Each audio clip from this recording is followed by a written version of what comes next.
अल्लाह का जिक्र करने की आप लोग आदत डालिए। जब तक इंसान का जिस्म जिंदा रहता है वो खाना मांगता मौलाए कायनात फरमाते हैं, उसी तरह से जब तक दिल जिंदा रहता है वो जिक्र की तलब करता रहता है। दाता लाहौरी ने लिखा है कि दिल को जो बीमारी लगती है वो इतनी खराब बीमारी है कि जब एक गुनाह गुनाह करते करते जब दिल बिल्कुल स्याह हो जाता है तो वो मर जाता है इंसान। अब उसको कभी अल्लाह के जिक्र की तलब नहीं होती। आप यकीन जाने कि अल्लाह का आप अगर जिक्र करेंगे तो इस जिक्र से आपकी वो सारे मसले भी हल हो जाएंगे जो कि पेंडिंग में हैं, और वो मसले भी आपके हल होते नजर आएंगे जो आपके मुस्तकबिल में होने वाले हैं। बल्कि मेरे हुजूर फरमाते हैं कि कयामत के दिन एक बंदे को अल्लाह बख्शेगा तो अर्ज करेगा, मालिक तू मुझको क्यों बख्श रहा है? मैंने कभी जिंदगी में अपने तेरा कहना तो नहीं माना था, तो तू मैंने मुझ पे क्यों अपनी बख्शिश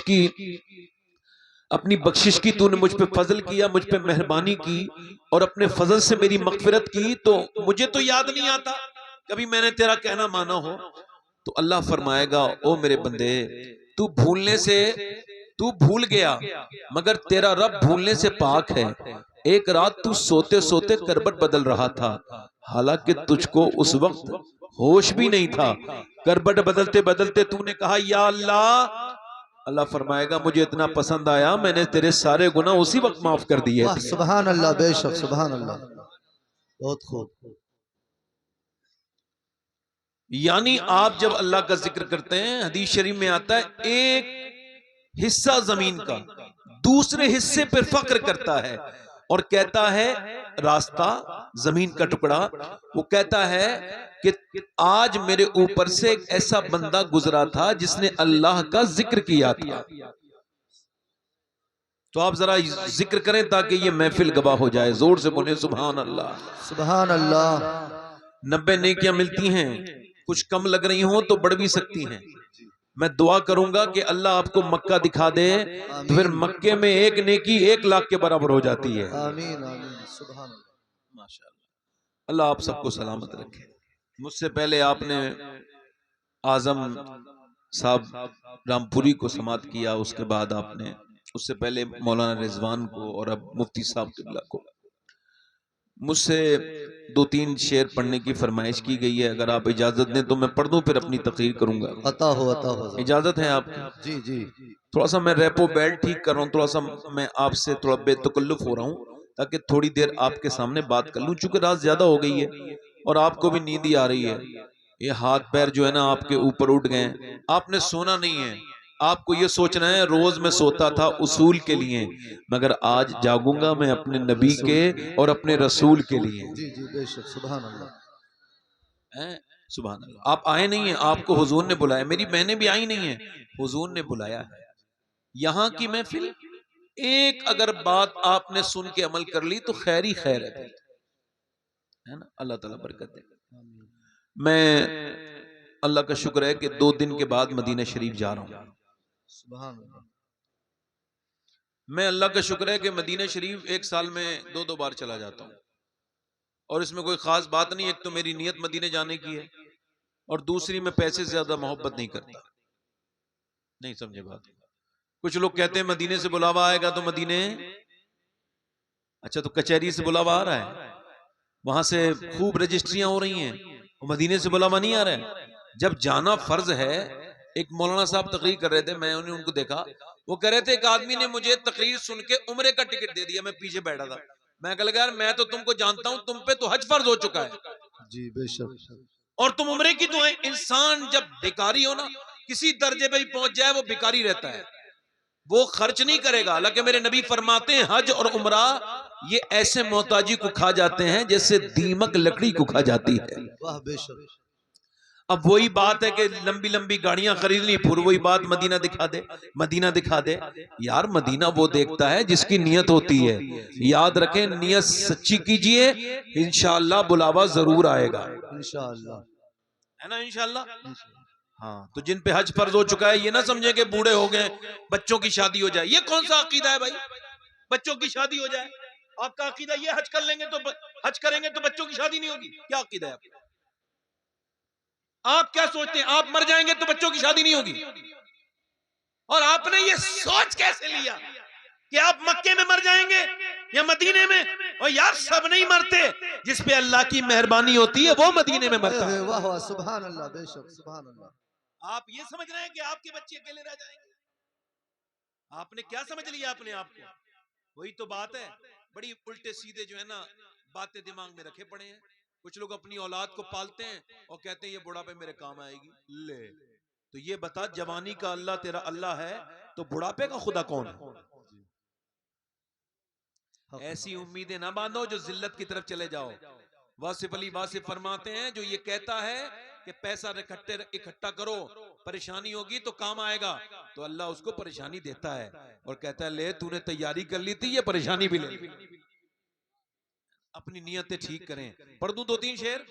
दोनों हाथ उठा के बोलो जरा, लब्बैक या रसूल अल्लाह। लब्बैक या रसूल। न जाने किसने मेरी ये नाज शरीफ कहीं पढ़ी होगी, मैंने आज मेरा हाशिम भाई कोई ख्याल नहीं था पढ़ने का। आप लोग माजरत चाहता हूँ, आप लोगों के पास ये कलाम होगा तो किसी ने सुन ली होगी तो सुना है तो पढ़ दूं। जी अता हो। मैं अल्हम्दुलिल्लाह इस नात को मदीने में शरीफ में बहुत बार पढ़ चुका हूँ। जी सुभान अल्लाह। क्या बताऊं कि क्या मदीना है। वाह सुभान अल्लाह, बहुत खूब बहुत खूब माशाअल्लाह। क्या बताऊं कि क्या मदीना है। क्या बताऊं, क्या बताऊं कि क्या मदीना है। क्या बताऊं, क्या बताऊं कि क्या मदीना है। क्या बताऊं कि क्या मदीना है। बस मेरा मोहता मदीना, बस मेरा मोहता मदीना है। वाह सुभान। मेरे साथ पढ़ो, बस मेरा मोहता और दुनिया वाले तो दर्द देते हैं। दुनिया वाले तो दर्द देते हैं। दर्द दिल के दवा मदी। वाह वाह सुभान अल्लाह। मेरे साथ पढ़ो, दर्द दिल की मदीना। आप इतना पैसा दोगे तो मैं ज्यादा खुश नहीं होऊंगा, साथ में पढ़ोगे तो ज्यादा खुश होऊंगा। जोर से पढ़ो, बस मेरा मोहता।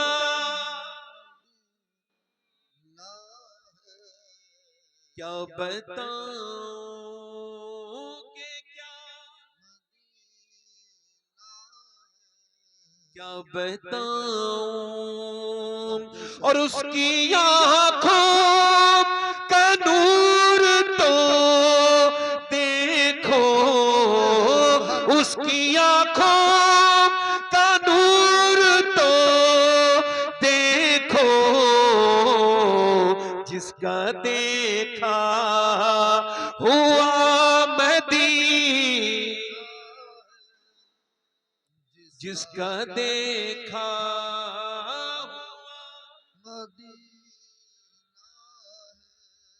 क्या बताऊं। पूरा मजमा पड़े, क्या बताऊं।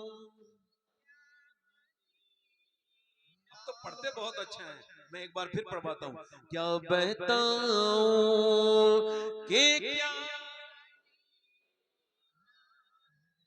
क्या बताऊं। सुभान अल्लाह, बहुत खूब। और मदीने जाना आसान है मगर पलटना बड़ा मुश्किल।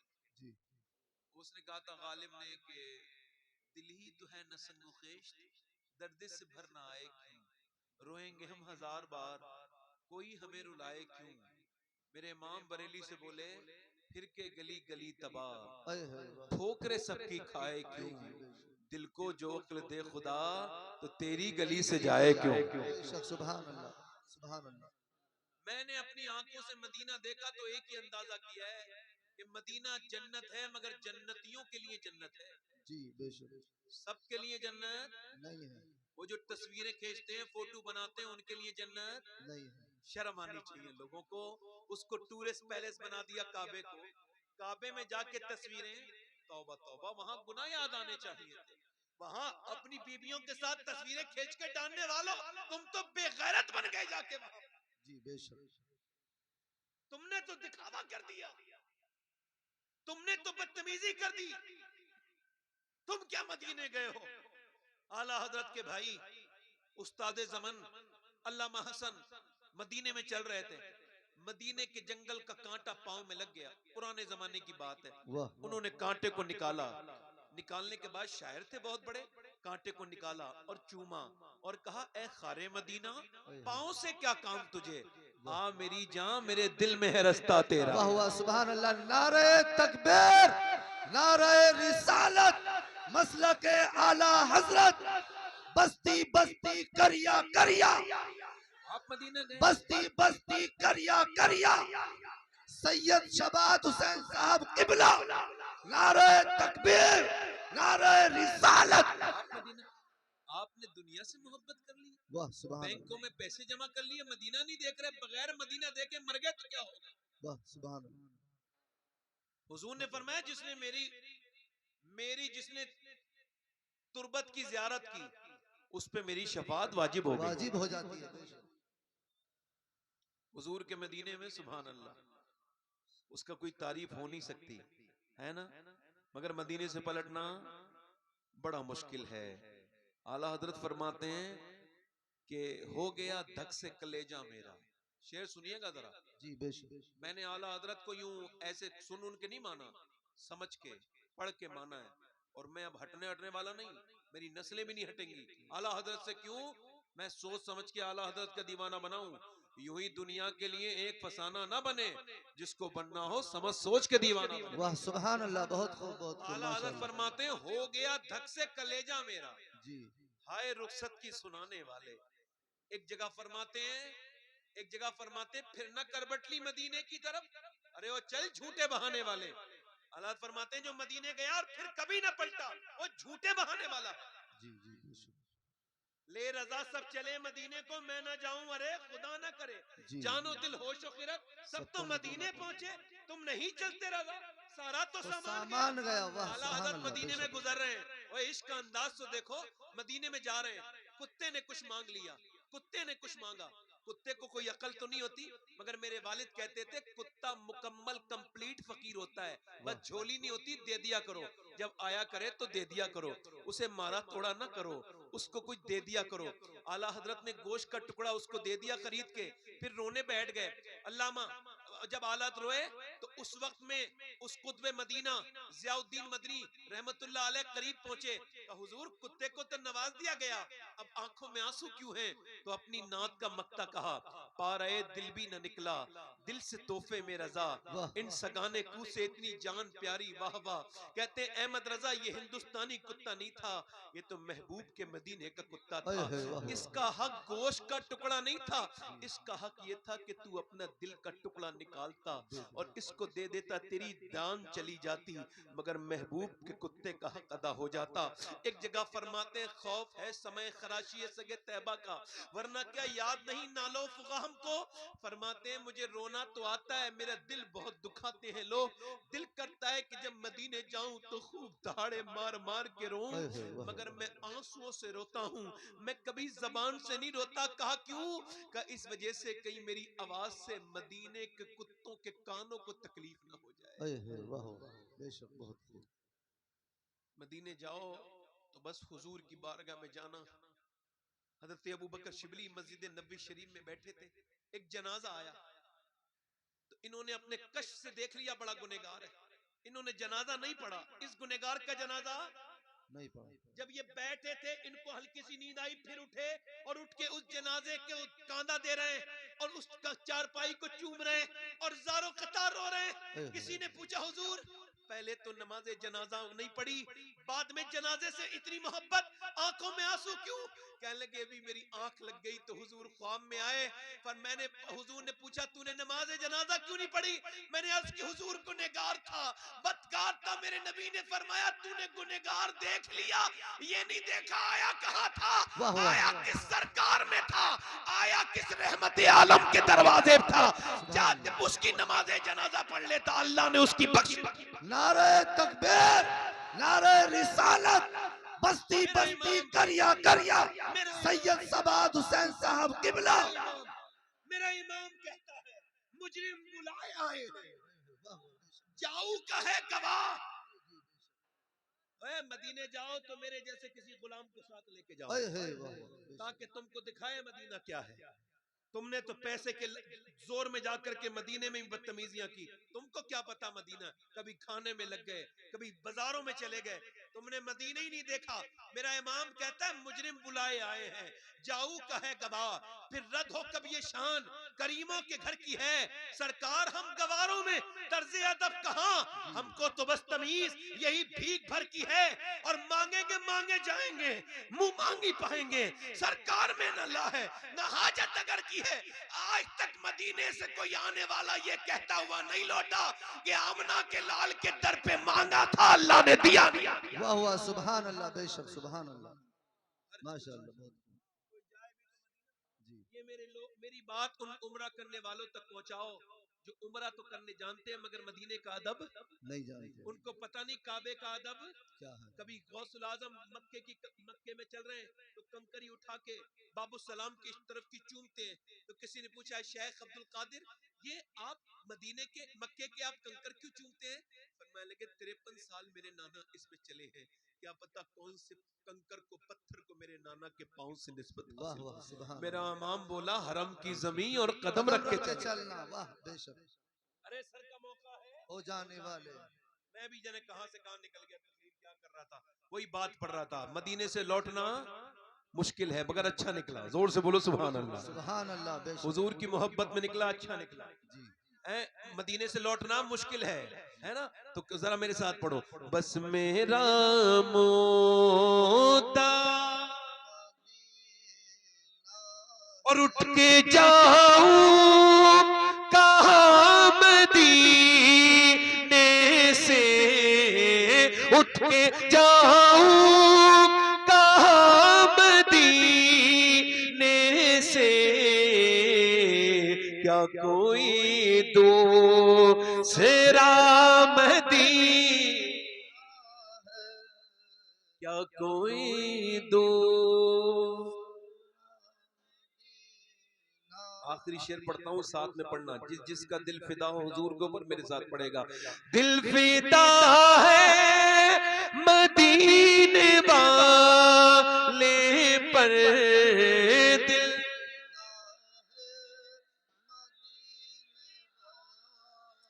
मेरा दिल फिदा है मदीने वाले पर,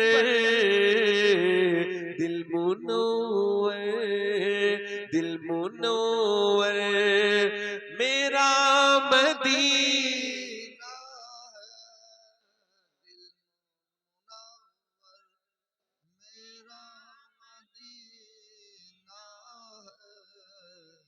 अल्लाह आपको किसी का मोहताज न करे, आमीन आमीन, सुभान अल्लाह हम सबको मदीना दिखाए आमीन और बार बार दिखाए। आमीन। मेरा इमाम कहता है संगे दरे हुजूर से हमको खुदा न सब्र दे, जाना है सर को जा चुके दिल को करार।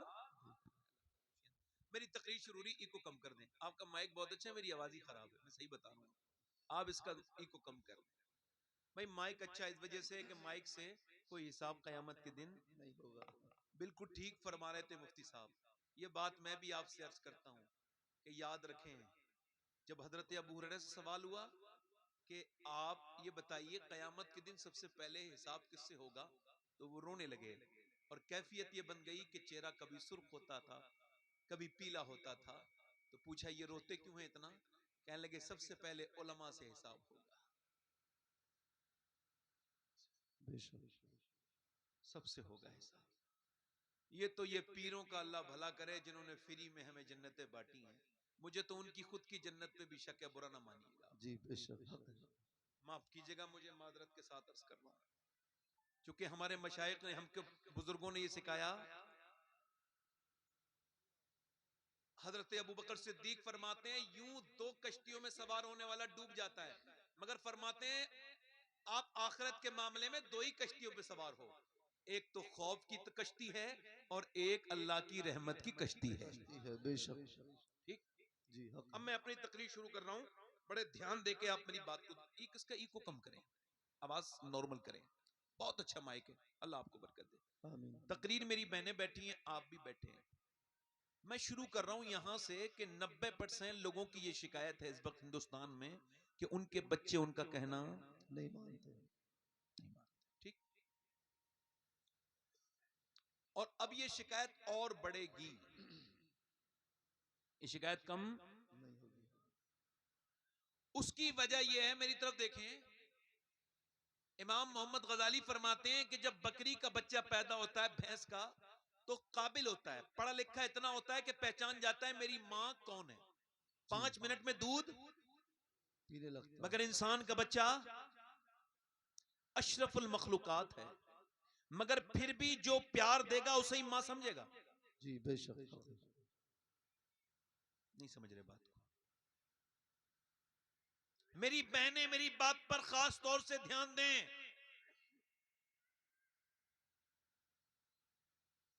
चंडीगढ़ यूनिवर्सिटी में अभी एक वीडियो वायरल हुआ पुलिस के जरिए, पुलिस ने खुफिया रिकॉर्डिंग की थी। शिकायत यह थी कि एक प्रोफेसर साहब अपनी 80 साल की मां को मारते हैं। अब कोई एविडेंस नहीं था तो उन्होंने उसकी खुफिया रिकॉर्डिंग करवाई। जब रिकॉर्डिंग करवाई तो सामने आया कि वो अकेले नहीं मारते थे जनाब, उनकी बीबी भी अपनी सास को मारती थी। वो प्रोफेसर थे, ये लेक्चरर थी, दोनों यूनिवर्सिटी के मालिक थे। अब आप मुझे ये बताइए, मोहल्ले वालों को रहम आया? उन्होंने पुलिस में शिकायत की, इन दोनों पढ़े लिखों को रहम नहीं आया कि आप ये कह सकते हैं कि ये दोनों जाहिल थे? क्या आप कह सकते हैं इस बात को ये जाहिल थे दोनों? बोलो, वो जाहिल थे? फिजिक्स पढ़े हुए थे, केमिस्ट्री पढ़े हुए थे? पढ़े हुए नहीं थे, पढ़ाते थे। उसकी बीबी लेक्चरर थी, शोहर उसका जब प्रोफेसर था, वो सारी चीजें जानता था। मगर आप मुझे बताएं आखिर बात क्या है कि उसने अपनी मां को मारा? तो इसका एक ही जवाब है कि दुनिया की सारी यूनिवर्सिटियां फिजिक्स और केमिस्ट्री मैथमेटिक्स पढ़ाती हैं, मगर माँ बाप का एहतराम सिर्फ मेरे नबी का दीन पढ़ाता है और मदरसा पढ़ाता है। वाह वाह सुभान अल्लाह। नारे तकबीर, नारे रिसालत, मसलक आला हजरत सैयद शबाद हुसैन साहब किबला। नारे इंजीनियर साहब तकबीर। ने इंजीनियर साहब ने अम्मी को निकाला, डॉक्टर ने निकाला, कभी भी किसी हाफिज जी ने नहीं निकाला। वाह वाह। किसी कारी साहब ने नहीं निकाला। बेशक किसी मौलाना साहब ने नहीं निकाला।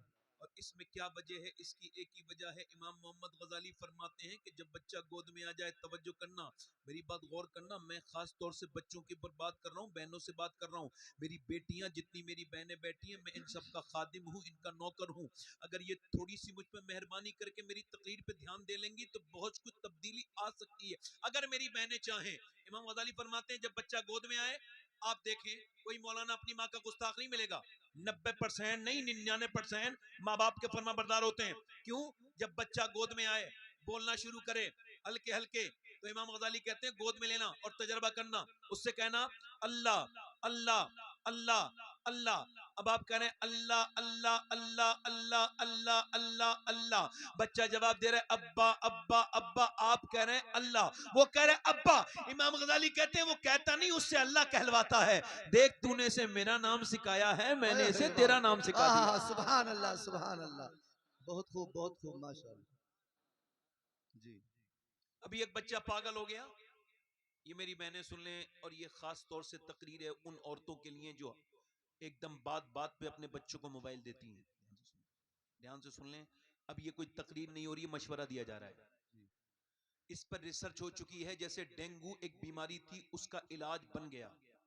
जैसे कोरोना एक बीमारी थी तो उसका इलाज बन गया। ऐसे ही, मिसाल के तौर पर ये मोबाइल है मेरा, ये मोबाइल मैं दिखा नहीं रहा हूं, किसी दूसरे का भी दिखा सकता हूं, कोई ऐसा नहीं कि मैं मोबाइल का अपना शो कर रहा हूं, ऐसे करके दिखा रहा हूं, कोई भी मोबाइल है A to Z, इसका मैं मालिक हूं, इसका मैं मालिक। इसका मैं मालिक हूं नहीं।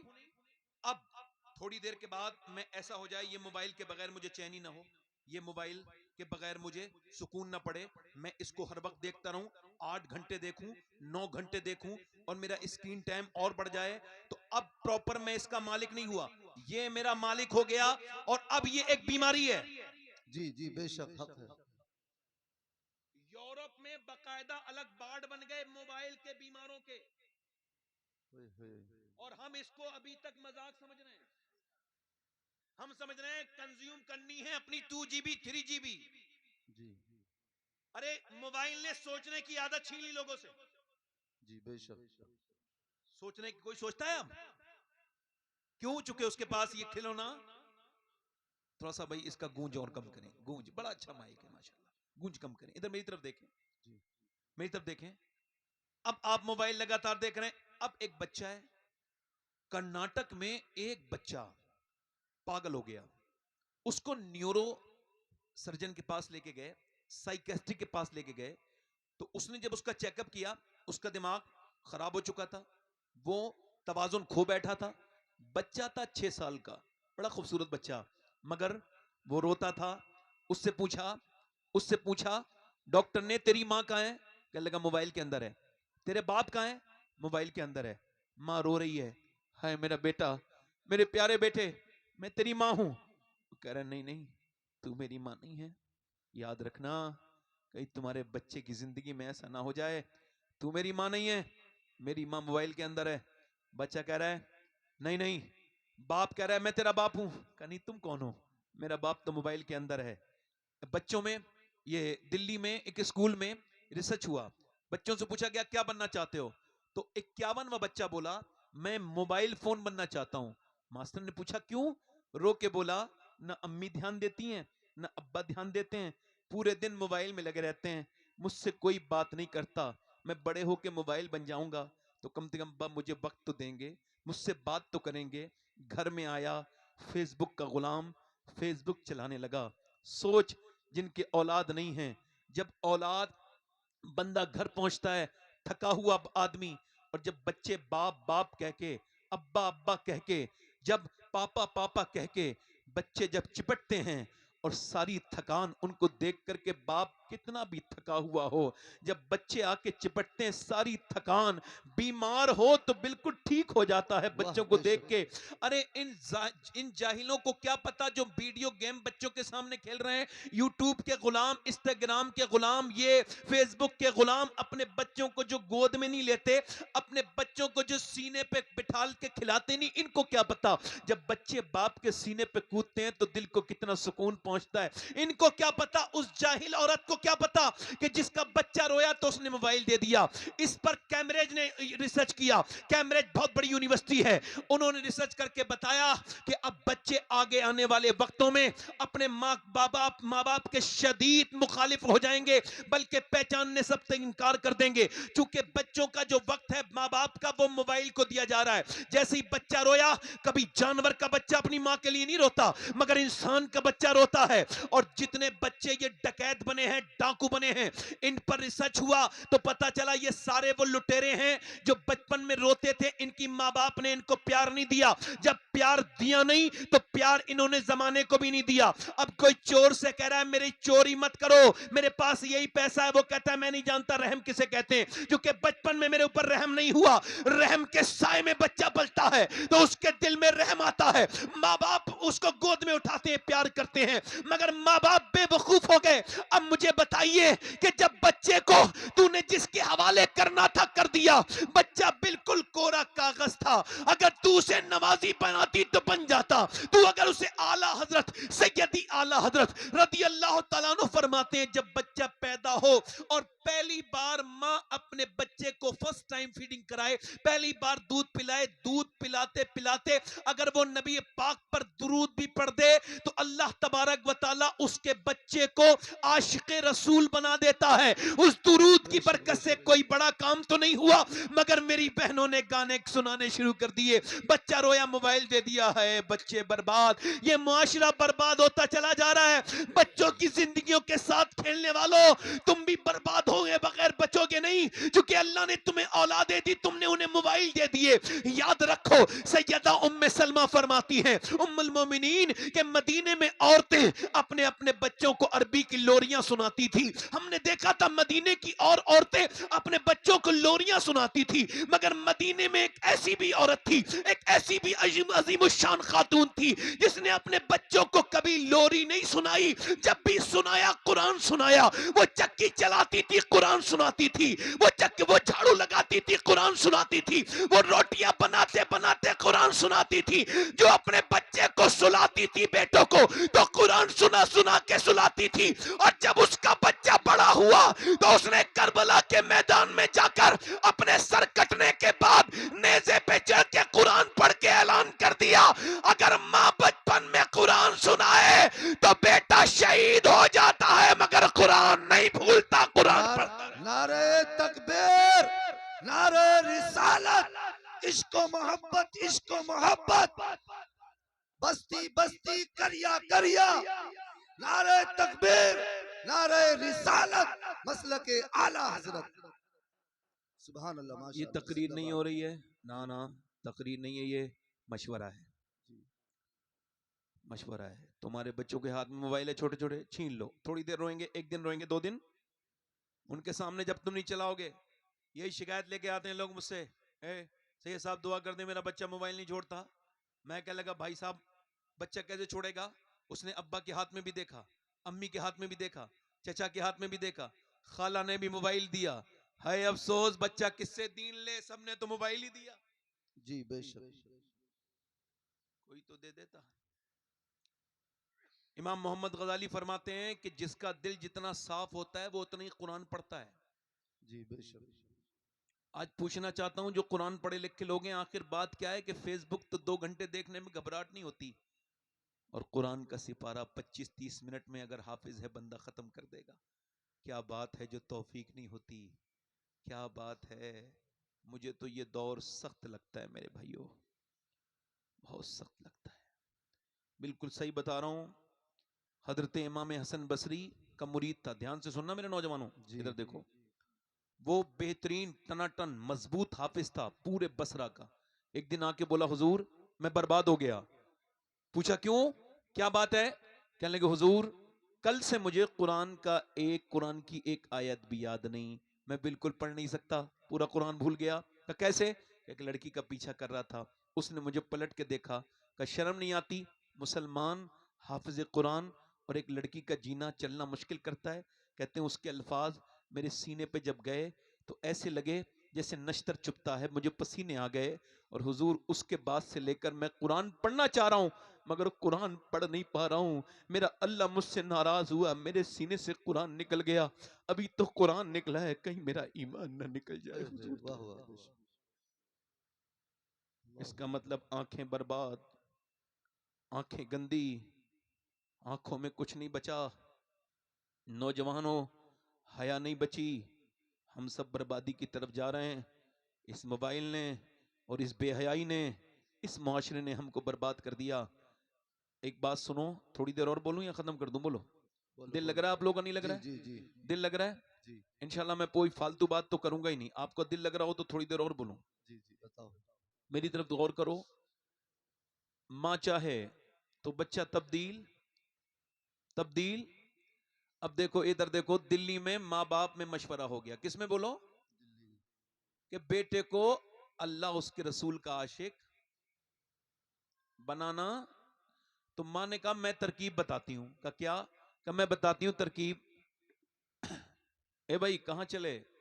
बैठ जाओ, हम आप ही के लिए आए हैं भाई, थोड़ी देर और सुन लो, बैठ लो 2 मिनट, थोड़ी परेशानी तो होगी, बैठ जाओ। असल में देखो भैया, अगर आपको लग रहा हो तो मैं तो अपनी तकरीर कर चुका, आप कहो तो खत्म कर दूं, कहो तो थोड़ी देर और बोलूं। नहीं, बोलिए। हालांकि ऐसे इन मानों में तो मेरी तकरीर अभी शुरू हुई है, आधा पौन घंटे और भी कर सकता हूं तकरीर, अगर आप कहें तो बोलूं। मगर जो बात कर रहा हूं उस पर ध्यान दो। उठो बैठो बैठोगे तो ठीक नहीं है, मेरा हक जाया करोगे। देखो परेशानी थोड़ी सी उठा लो, परेशानी के बाद ही आसानी है ना। थोड़ा बैठ जाओ। अब ऐसा तो है नहीं कि आप अगर थके हुए हो तो मैं तो अपनी बात भी नहीं बता सकता, क्योंकि मैं तो ये मानता हूं और बात हकीकत भी यही है, बेहतरीन कदरदान अल्लाह है, अपनी सारी बातें अल्लाह को बतानी चाहिए। मेरे गौसुल आजम फरमाते हैं सबको हाल बताओगे तो बेहाल हो जाओगे, हाल उसे बताओ जो हाल बदल सकता है। जरा जोर से तो बोलो सुभान अल्लाह, सुभान अल्लाह। सबको हाल बता दिया, उसको ना बताया। अब सुनो, तवज्जो है, मेरी बात समझ आ रही है आपके? जी जी। अब माँ बाप ने मशवरा किया तो माँ बोली मेरे पास तरकीब है। कहा क्या? कहा बस मैं बताती हूँ।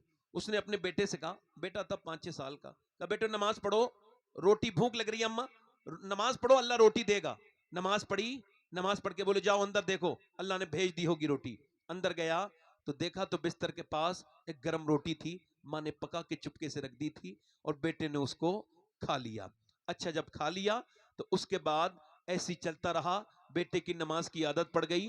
वो पहले मदरसे से आता, उसके बाद वजू करता, जरा जोर से तो बोलो सुभान अल्लाह, सुभान और उसके अल्लाह। बाद नमाज पढ़ता, नमाज पढ़ के अंदर जाता, रोटी उठा के खा लेता। एक दिन बेचारी माँ कहीं चली गई किसी के मरने में या किसी जरूरी काम से, वापस ना आ पाई तो वहीं से रोना शुरू कर दिया, मालिक मेरे बेटे को रोटी नहीं मिलेगी। तो फिर उसका दिल टूट जाएगा और वो समझेगा आज तूने उसको रोटी नहीं दी, हालांकि मैं झूठी हूं, सारी खताकार मैं हूं, मेरे बेटे पर करम करना, मैंने सब कुछ तेरे लिए किया था कि तेरी मोहब्बत उसके दिल में बैठ जाए। मैं कमजोर औरत हूं, आज पहुंच न सकी, मुझे माफ कर देना मेरे मालिक। अल्लाह का फजलो करम हुआ, जब घर पहुंची तो बेटा सो रहा था। उठाया, मेरे लाल उठ जा, रोटी अंदर रखी है खा ले। बेटे ने आंख खोली और बोला अम्मा अब आप आई हो, मैंने तो नमाज भी पढ़ ली और रोटी भी खा ली। कहा रोटी कहां मिली? कहा वहीं मिली, मगर आज जितना मजा रोटी खाने में आया अम्मा, इतना मजा आज तक किसी रोटी में खाने नहीं आया। आज तुमने कैसे रोटी बनाई थी अम्मा? आज तो रोटी खाते ही मुझ पे नींद तारी हो गई, इतनी मजे की रोटी मैंने कभी नहीं खाई। मां ने उसकी पेशानी को चूमा और उसके बाद सजदा शुक्र अदा किया और कहा ए मेरे रब तेरा शुक्र है तूने मां की लाज रख ली। सुनो, जब वो बच्चा बड़ा हुआ तो हिंदी में रोटी को कहते हैं काकी, वो बच्चा जब बड़ा हुआ उसका नाम कुतुबुद्दीन बख्तियार काकी बना। दुनिया के बादशाहों के नामो निशान दिल्ली से मिट गए, मगर जिसे मेरे रब ने बादशाह बनाया वो आज भी महरौली में बादशाह बन के लेटा। नारे तकबीर, नारे रिसालत, मसलक आला हजरत, नारे तकबीर, नारे रिसालत। सुभान अल्लाह, माशाअल्लाह, बहुत खूब, बहुत खूब, माशाअल्लाह। हमने देखा ही नहीं, इधर देखो बच्चे, मेरी तरफ ध्यान देना, मेरी बात सुनना, मैं आपको बता रहा हूं, मेरी तरफ देखना, मेरी तरफ देखना। एक औरत चाहे तो मर्द को बदल, जी जी कोई मैं फारसी में बात थोड़ी कह रहा हूं, जी। हमारे यहाँ तो बदल देती हैं औरतें, आप क्या नहीं बदलती? शादी होते ही मर्द नहीं बदल जाता? थोड़ी बहुत तो तब्दीली और आनी भी चाहिए, ऐसा नहीं कि आनी नहीं चाहिए, आनी चाहिए भाई। वो एक अलग बैकग्राउंड से आई है, उसकी भी कुछ बातें मानना जरूरी है। जी ऐसा नहीं है उसकी हर जायज बात माने, उसने अपने माँ बाप को छोड़ा है, उसका ख्याल करें। जी। एक औरत अपने आदमी को लेके बाजार में घूम रही है, बच्चा पीछे, वो शौहर पीछे पीछे है, बच्चा बेचारे मजलूम की गोद में है। अब ये बेचारी, चूंकि इसको बड़ी जरूरी ड्रेस खरीदनी है, तो पूरे बाजार में इधर उधर बेचारी ने बड़ी मुश्किल से अपने कपड़े पसंद किए, फिर जूते नहीं मिल रहे थे तो बड़ी दुकानें, वो बेचारा मजलूम धूप में वो बच्चा उठा उठा के पीछे चल रहा है। अब चलते चलते जब वो घर आया तो उसकी पड़ोसन बोली कि तेरे मैं शौहर को जानती हूँ, तेरे आदमी को, वो कभी अपनी माँ के साथ बाजार नहीं गया ना अपनी बहनों के साथ गया। कहा तुम मुझे ताने दे रही हो? कहा मैं बेटी तुझे ताने नहीं दे रही हूँ, मैं तुझे समझा रही हूँ। तू अगर चाहे तो इसे बाजार ले गई, तू अगर चाहे तो इसे मस्जिद भी भेज सकती है, नमाजी भी बना सकती है। बेशक, बहुत खूब, नमाजी भी बना सकती है। गैर मुनकसिम हिंदुस्तान में एक चौधरी थे, उनका नाम था बाजैद, मालदार आदमी, दौलत बेशुमार, 2 बीवियां, 100 नौकर। कितने नौकर? 100। काफी नौकर हो गए ना 100 उस जमाने में। और वो जमाने में मालूम माल किसे माना जाता था? जमीन वाले को मालदार माना जाता था, और उसको माना जाता था जिसके पास बैल ज्यादा हो, भैंस हो, गाय हो, बकरियां हो, ये इसको कहा जाता था ये दौलत है। अब उसके यहां सब कुछ था, उसने तीसरी शादी कर ली और इसको तीसरी बीवी ठीक मिल गई। कभी कभी बीवी ठीक भी मिल जाती है, जी इसको तीसरी ठीक मिली। ये क्यों कह रहा हूं? क्योंकि वो तीसरी नमाज की पढ़ने वाली थी, नमाज की पाबंद थी। ना सिर्फ वो पाबंद थी, उसका बाप भी नमाजी था, उसके भाई भी नमाजी थे, उसकी मां भी नमाजी थी। पूरा बैकग्राउंड में कोई ऐसा नहीं था जो नमाज ना पढ़ता हो। मगर यहां आके बेचारी का दम घुटने लगा, चुके कोई अल्लाह के सामने झुकता नहीं। ना नौकर नमाज पढ़े, ना चौधरी नमाज पढ़े, ना उसकी बीबियां नमाज पढ़े, सारे ही बेनमाजी। तो उसने कोई ताने नहीं दिए कि तुम नमाज नहीं पढ़ते और मैं नमाजी हूं। जैसे कुछ लोग औरतें पढ़ी लिखी आ जाएं तो पूरी जिंदगी जहालत दिखाती हैं, जी यही कहती रहती है तुम तो सब जाहिल हो और मैं पढ़ी लिखी हूं। इसी वजह से वो बदतमीज हो जाती हैं। कभी कभी ये इल्म भी हजम नहीं होता इंसान को, कभी कभी इबादत भी हजम नहीं होती। जी इबादत का हजम करना भी बड़ा मुश्किल काम है। जी अब बताइए मैं उस आलिम के बारे में क्या जवाब दूं जो है तो बेचारा आलम मगर अपना तकब्बुरी ठीक नहीं कर पाया। जो अपना इलाज ना कर पाया वो दूसरों का इलाज क्या करेगा?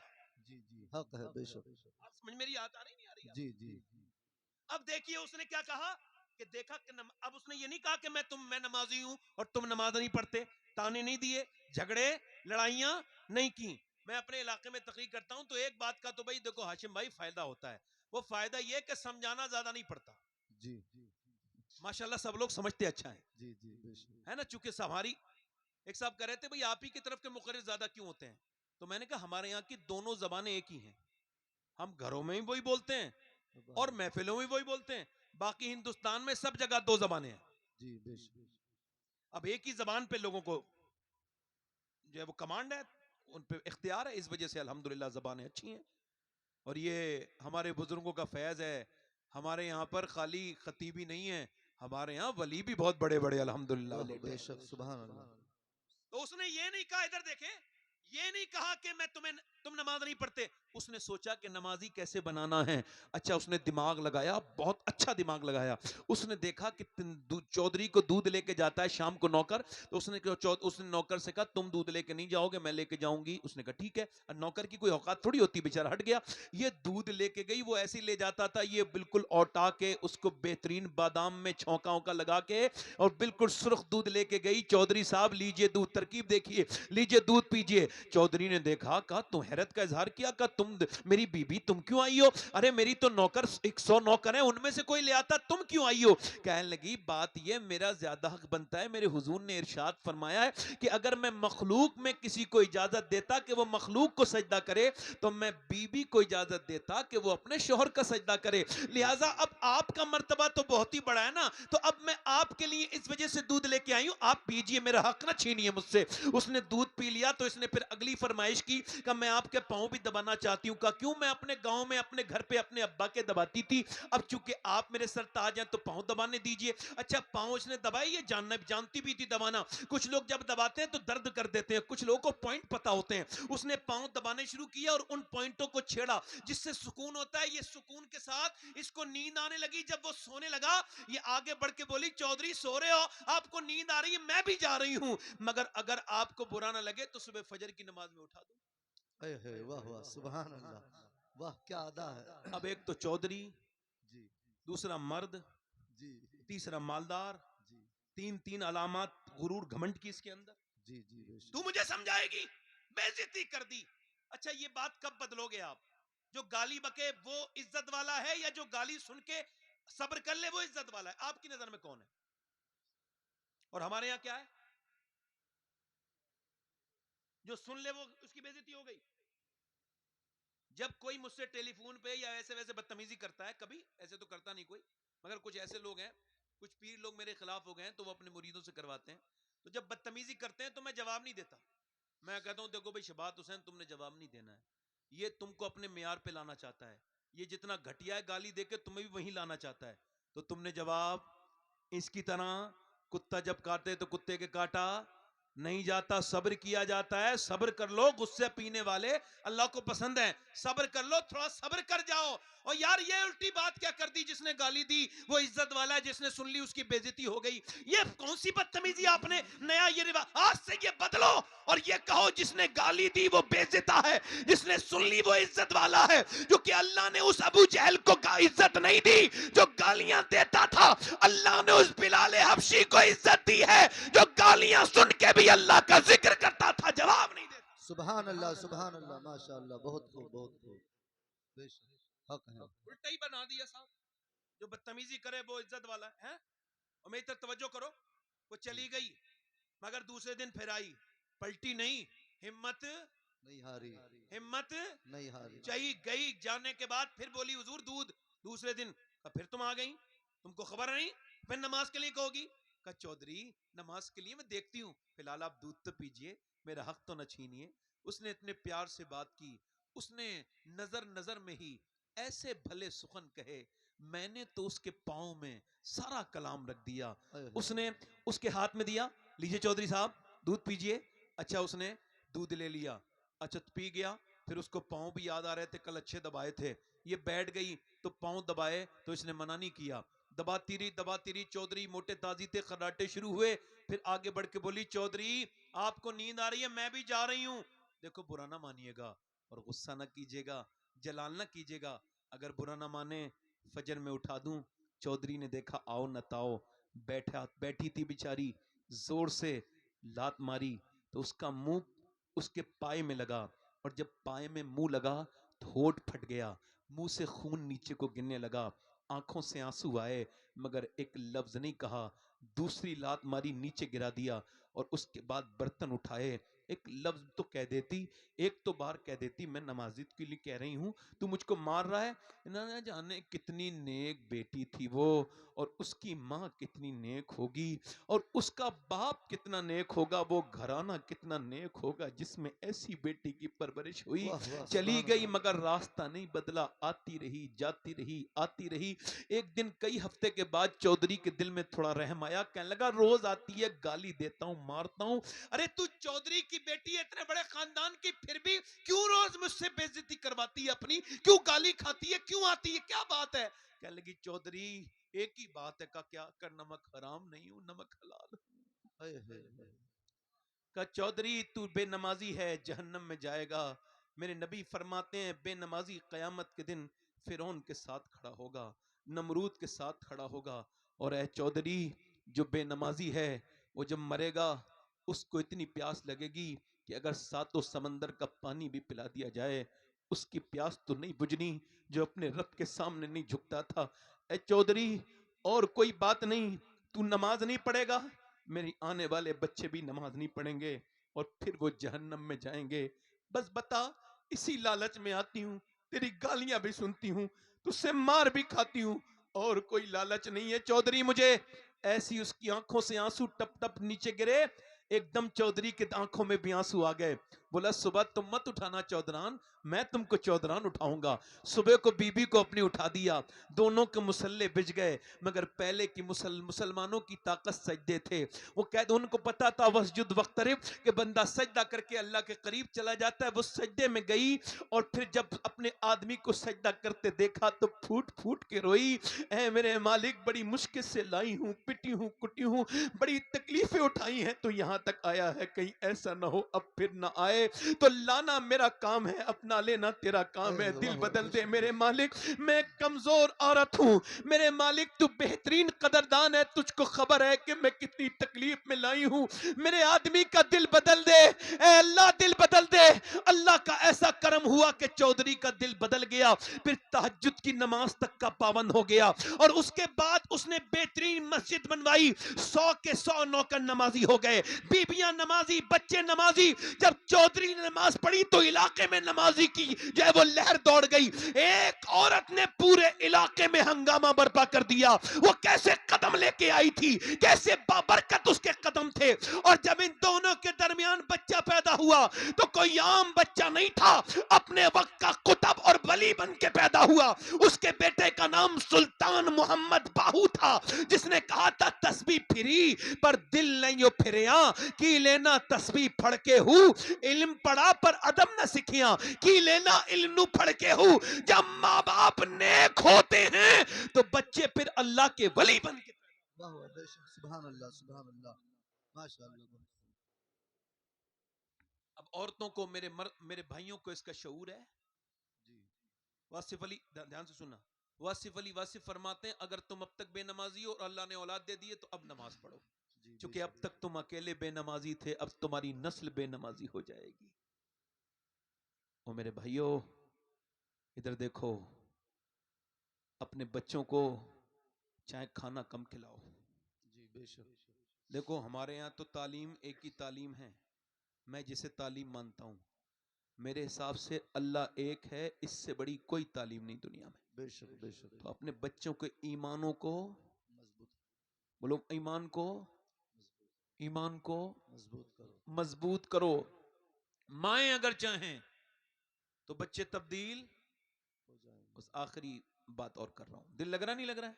जी दोनों हाथ उठा के बताओ कितनों के दिल लग रहा है? सुभान अल्लाह। माशाअल्लाह, बहुत खूब। ये सब आप लोगों की बरकतें हैं। मेरे नबी सल्लल्लाहु अलैहि वसल्लम से अर्ज की गई, या रसूलल्लाह कयामत कब आएगी? कयामत, कयामत। तो हुजूर ने फरमाया अल्लाह के इल्म में है। पूछने वाले ने फिर पूछा हुजूर कयामत कब आएगी, क्योंकि उसको पता था, हुजूर को पता है। तो हुजूर ने फरमाया अल्लाह के इल्म में है। फिर उसने तीसरी मर्तबा पूछ लिया हुजूर कयामत कब आएगी? तो मेरे हुजूर ने फरमाया जब लोग अपने माँ बाप की इज्जत करना छोड़ देंगे, कयामत जब जब हाय हाय हाय। जब बेटे से बाप डरने लगे बात करते करते, कहीं मेरा बेटा मेरी बेइज्जती न कर दे, तो कयामत। जब माँ अपने बेटे से बात करने में झिझके, मेरा बेटा बड़ा हो गया है। कितनी औरतों ने शिकायत की हमसे कि हमारे बेटे से कहना जब खाना लाया करे, कोई फल खरीद के लाया करे तो चुपके से लेके जाता है, तो हमको तो खबर हो जाती है ना। तो वो कहती हैं उससे कहा करो कि हम अंधे हुए हैं, बूढ़े हुए हैं, अंधे नहीं हुए। ये बताइए वो ऐसे छुप छुप के खाते हैं अपने माँ बाप से अलग। कुछ लोग कहते हैं मैंने अपनी माँ बाप को अपने घर रख रहा हूं। मैं इधर तवज्जो करो, जरा गौर करो। हजरत शाह अहमद नूरानी रहमतुल्लाह अलैह बहुत बड़े आलिम दीन गुजरे हैं हमारी जमात के। वो लंदन में तकरीर कर रहे थे। कहां पर? लंदन में। माँ बाप की अजमत पे लंदन में तकरीर कर रहे थे। उनसे एक पत्रकार ने पूछा, नामा निगार ने, अंग्रेज ने, क्या आपकी अम्मी आपके साथ रहती हैं? हमने सुना है आप अपनी माँ को अपने साथ रखते हैं। शाह अहमद नूरानी बूढ़े थे मगर रोने लगे, दाढ़ी भीग गई। कहने लगे तुम कैसी बात करते हो उल्टी, मैं अपनी माँ को अपने पास नहीं रखता, मैं अभी इतना बड़ा नहीं हुआ अम्मी को अपने पास रखूं। हाँ अब भी मेरी माँ मुझे अपने कदमों में रखती है, मैं अपनी माँ के पास रहता हूं। अये वाह वाह, सुभान अल्लाह। लोग कहते हैं मैंने अपनी माँ को हज करा दिया। ले तुम हज कराओगे अपनी माँ को? जी, इधर देखो, जब माँ दुआ करती है तब अल्लाह हज कबूल करता है। वाह बेशक। हाँ, हजरत मालिक बिन दीनार कहते हैं मैं हज करने गया था, ध्यान दीजिएगा जी और बेशक। बड़े गौर से सुनिएगा। कहते हैं हज करके मैं अपने बाल मुंडा के, आखिरी जो बात होती है हज में तो यही होती है, जानवर कुर्बान करो फिर बाल मुंडा दो। तो जानवर कुर्बान करके कहते हैं मैं बाल मुंडा के और मैं दुआ कर रहा था, या अल्लाह मेरा हज कबूल कर ले। कहते मुझे नींद आ गई तो हातिफे गैब से मेरे ख्वाब में आवाज आई, अल्लाह ने सबके हज कबूल कर लिए मगर मोहम्मद बिन हारून बल्खी का अल्लाह ने हज कबूल नहीं किया। अल्लाह अकबर। कहते हैं बल्खियों को ढूंढना कोई बड़ी बात नहीं थी, क्योंकि वहां खेमे होते हैं। ये पाकिस्तान के हैं, ये श्रीलंका के हैं, ये इंडिया के हैं, ये खेमे लगे हुए होते हैं हज में। कहते हैं मैंने मीना में पूछा किधर हैं, तो क्या उधर हैं। मैं बल्खियों के पास गया, मैंने कहा मोहम्मद बिन हारून को जानते हो? कहने लगे साहब वो बड़ा ही नेक आदमी है, अल्लाह ही अल्लाह करता है दिन रात, वो सब कुछ अल्लाह के नाम पे दे के उधर बैठा है, वो अल्लाह अल्लाह कर रहा है, हर साल हज को आता है। कहते हैं मैं उसके करीब गया, वो नमाज पढ़ रहा था, वाकई में चेहरे से नेक लगता था। कहते हैं नमाज पढ़ रहा था, उसने सलाम फेरा और मुझे देख के बोला अस्सलामु अलैकुम मालिक बिन दीनार। मैंने कहा आप मुझे जानते हैं? कहा मैं तो ये भी जानता हूं, क्यों आए हैं आप? कहा क्यों आया हूं? कहा ये बताने आए हैं कि मेरा हज कबूल नहीं हुआ। कहा क्यों? कहा मैं 24 साल से हज करने आया हूं, आता हूं, जब काबे में पहुंचता हूं तो काबे को देख के रोने लगता हूं, अपने गुनाह याद आते हैं, कांपने लगता हूं, हजर अस्वद का बोसा लेता हूं, फिर मैं तवाफ करता हूं, रुकने यमानी, रुकने इराकी, रुकने शामी पर, हतीम के पास, मकाम इब्राहिम पर दुआएं मांगता हूं, और फिर मैं सफा मरवा दौड़ता हूं। 8 जिलहिज्जा को एहराम बांध के मिना जाता हूं, पूरे दिन वहां पर दुआएं मांगता हूं, वहां तौबा करता हूं, और पूरे दिन के बाद सुबह फजर के बाद मैं अरफात के मैदान चला जाता हूं और वहां पर पूरे दिन दुआएं मांगता हूं। आपको पता है वहां एहराम की हालत में दुआ मांगना क्या है? सुन्नत। क्या है? सुन्नत। और जब हम पहली मर्तबा मैंने हज किया 17 में, मैंने देखा लोग दुआ मांग रहे थे, आधा घंटे में उन लोगों को चक्कर आ गए, आधा घंटे में। और जब मैं दूसरी मर्तबा 19 में हज करने गया तो मैंने देखा कि लोग दुआ मांग रहे थे तो 45 मिनट में लोगों को चक्कर आने लगे, कहने लगे बहुत धूप है, बर्दाश्त नहीं होता, लोगों को चक्कर लगे। मगर हजरत अबू हुरैरा फरमाते हैं जब हुजूर ने दुआ मांगी ना आखिरी हज के मौके पर, मेरे और आपके आका ने, मेरी बहनें सुन लें, मेरी बेटियां सुन लें, आप भी सुन लें, हाथ उठाए और दुआ की। तो फिर दुआ करते करते अपने सीने पे दोनों हाथ लगाए और फिर सिसक के रोए और क्या कहते थे मेरे नबी? ऐ अल्लाह मेरी उम्मत को बख्श दे या अल्लाह।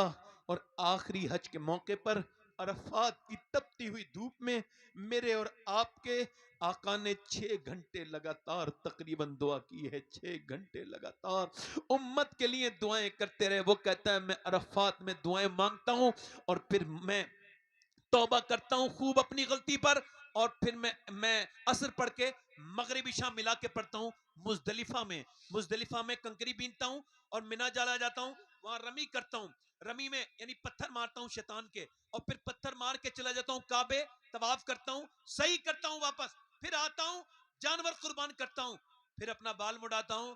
तो कोई अल्लाह का वली आता है और कहता है अल्लाह ने तेरा हज कबूल नहीं किया, अल्लाह ने तेरा हज कबूल नहीं किया। कहा क्यों? कि मैं अपनी मां का गुस्ताख हूं, मेरी मां मुझसे नाराज होके मरी है। कहा 24 साल पहले की बात है, मैं शराब पीता था, शराब पी के अपने घर गया, रमजान का महीना, इधर देखो मेरे दोस्तों, कहता है मेरी माँ रोटी बना रही थी, तंदूर पहले चलता था, तंदूर पे बैठ के, कहते हैं मेरी माँ से मैंने कहा अम्मा भूख लगी है, उसने मेरी शराब की बू सूंघी, कहा बदबख्त मैं रोजे से हूं, शराब पी के आया है, शर्म नहीं आती रमजान में मुझसे खाना मांगता है। कहते हैं मुझे गुस्सा आया, मैंने जन्नाटेदार हाथ अपनी माँ के मुंह पे मारा।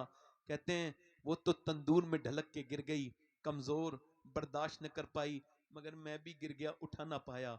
उसकी चीखें आवाज आई, वो झुलसने लगी, चीख पुकार करने लगी, मगर मैं शराब के नशे में पड़ा रहा।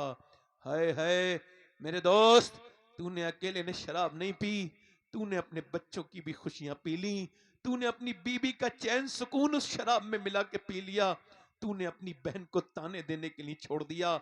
लोग कहेंगे ते ये शराबी की बहन है, तेरी बहन से तेरी बेटी को ताने मिलेंगे कि तू शराबी की बेटी है, तूने कितनों को बर्बाद किया शराब पीकर। ओ शराबी तौबा कर अल्लाह से। वो कहता है मैं पड़ा रहा, मुझे घसीट के अंदर बंद कर दिया, आंख खुली मेरी बीबी जा रही थी, मैंने पूछा कहां जा रही है? कहा मैं के जा रही हूं, तेरे साथ नहीं रह सकती। कहा क्यों? कहा तू माँ का कातिल है, मैं माँ के कातिल के साथ नहीं रह सकती। मेरी माँ मर गई? कहा हाँ, 9 महीने तुझे पेट में रखने वाली मर गई, 9 महीने। आपको पता है जब हम और आप छोटे थे, डायपर का जमाना नहीं था, तो पेशाब कर दिया बच्चे ने सर्दी के मौसम में, अम्मा पेशाब पे लेट गई, क्या कोई किसी के पेशाब पे भी लेट सकता है? अल्लाह अकबर। कहते हैं मालिक बिन दीनार, मैंने उसके मुंह पे थप्पड़ मारा, तेरा हज क्या कबूल होगा? माँ को मार के आया है, माँ को मार के आया है। कहते मैं सो गया, मुझे हुजूर का दीदार हुआ ख्वाब में, मेरे सरकार ने फरमाया ओए तूने क्यों डरा दिया डरे हुए को? ओ मालिक बिन दीनार, अल्लाह उसको बख्श देगा।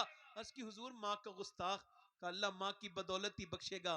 कयामत के दिन माँ उसकी दावा करेगी, अल्लाह ने मुझे जला के मारा था, मेरी क्या खता थी। अल्लाह फरमाएगा इसे जहन्नम में डालो, तो माँ को आवाज देगा माँ, नहीं सुनेगी।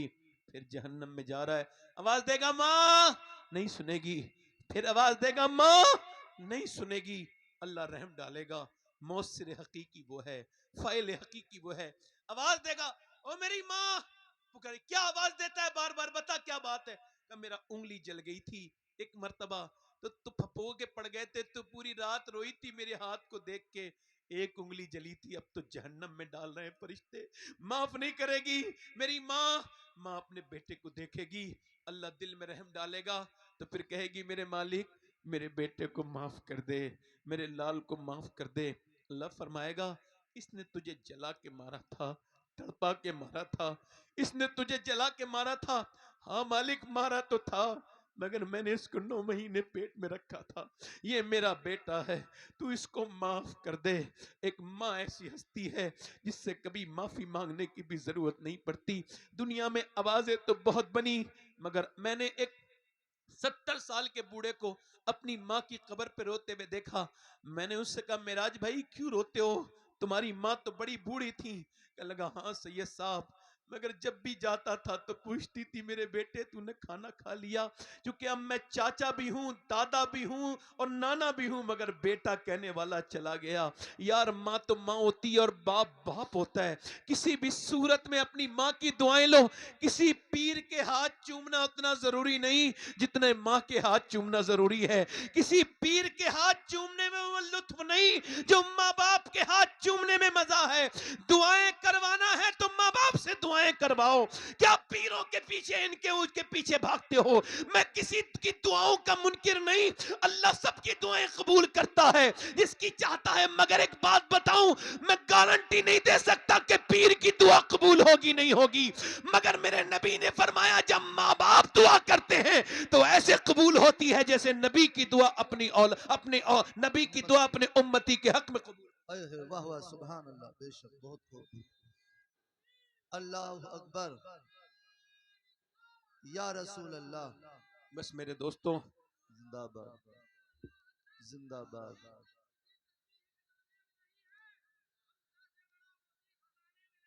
सुभान अल्लाह, हाय हाय हाय हाय हाय नहीं है, हाय वाह वाह हाय बेशक हाय बेशक, सुभान अल्लाह सुभान। हाय हाय हाय, क्या सच्ची बात कही मेरे भाई, क्या सच्ची बात कही। ना बाप का सा दूसरा, ना माँ सा दूसरा। जी बेशक। इनसे मोहब्बत करें। आखिरी बातें और कर लूं, आखिरी बातें कर लूं। जी मुफ्ती साहब ने भी एक बात कही थी, तो उस बात में हल्का सा मैं मुफ्ती साहब की बात को आगे बढ़ाता हूं। देखो दो किस्म की लड़कियां हैं हिंदुस्तान में। कितने तरीके की, ध्यान देना जरा। दो किस्म, कितने तरीके की। दो किस्म। एक तो वो है जिसे पर्दा कराना चाहो फिर भी नहीं करती, ठीक है। उससे कहो दुपट्टा ओढ़ ले फिर भी आदि आस्तीनी कपड़े पहन के शादियों में बेहया घूमती है। उसको लाख समझाओ समझती। और एक वो है जो पेपर देने जा रही है, जी बेशक। और स्कूल वाले कह रहे हैं बुर्का उतारेगी तो पेपर देगी, बेशक। तो वो कह रही है मैं अपनी जान तो दे सकती हूं मगर अपने नबी का लाया हुआ पर्दा नहीं उतार सकती। वाह वाह बेशक सुभान अल्लाह। दोनों मुसलमान है, जी दोनों। मुसलमान। तो फर्क क्या है दोनों में। फर्क यह है कि उस वाली बेटी को बचपन में माँ बाप ने पर्दा कराना सिखा दिया। जी मेरा आपको बता रहा हूं, मशवरा दे रहा हूं, ये तकरीर नहीं है। अपने बच्चों को, अपनी बेटी बहनों को जहन्नम से बचाना है तो 6 साल की उम्र में ही उसको दुपट्टा उड़ाओ, उसको दुपट्टा उड़ाना सिखाओ। क्योंकि एक बार नबी की नवासी कुरान पढ़नी थी मदीने में, तो उनके सर का दुपट्टा नीचे सरक गया, तो सैयदा फातिमा आई, 6 साल की उम्र थी, फिर भी सर पे दुपट्टा रख दिया। कहा अम्मी आपने मेरे सर पे दुपट्टा क्यों रखा। जवाब यह था कि तेरे नाना नाराज हो जाते हैं जो बच्ची सर पे दुपट्टा नहीं रखती, सर नहीं ढकती। सकती तो अल्लाह अकबर। इतना सुना था नवासी रोने लगी। अजीम बाप की बेटी थी ना, अली की बेटी थी ना, रोई। सैयदा फातिमा ने कहा अब तो चुप जाना मेरी बेटी, मेरी लाडली, अब तो सर पे दुपट्टा है। रो के बोली अम्मी जान नाना से कह देना इस बार ज़ैनब तो माफ कर दे, अगली बार तो गर्दन कट जाएगी मगर अम्मी सर पे से दुपट्टा नहीं हटेगा। करबला के मैदान में लोगों ने देखा कि वो अपने बच्चों की लाशों पर भी वो बेपर्दा नहीं हुई। बेशक। बात वही है कि बचपन में पर्दा, ये जो लड़कियों को, छोटी छोटी बच्चियों को जीन्स की पैंट और मर्दाना कपड़े पहनाती है, ये गुनहगार हैं, हराम काम करती हैं। अम्मी आयशा फरमाती एक औरत ने अपने जूते पहन लिए मर्दों के, तो हुजूर ने जूतों पहनने वाली औरत पर लानत फरमाई। हुजूर की लानत कोई छोटी मोटी बात मत समझना इसको। ये फिर कितने भी मियाँ को, कुछ मियाँ को उल्टा लटका लो घर में तब भी बरकत नहीं होगी। आजकल फाल खोलने वाले ही बड़े अजीब अजीब हैं सब। जब तक बेवकूफ जिंदा है, अक्लमंदों की रोटी रोजी में कमी नहीं। वो फाल खोलता है बैठ के वहां पे, उस अंधे को दिख नहीं रहा, ये सामने बेपर्दा औरत बैठी है, इस पे लानत है, उसको फाल दिख रही है अंदर की। और जब तक झूठ ना बोलो औरत मुतमईन नहीं, जी।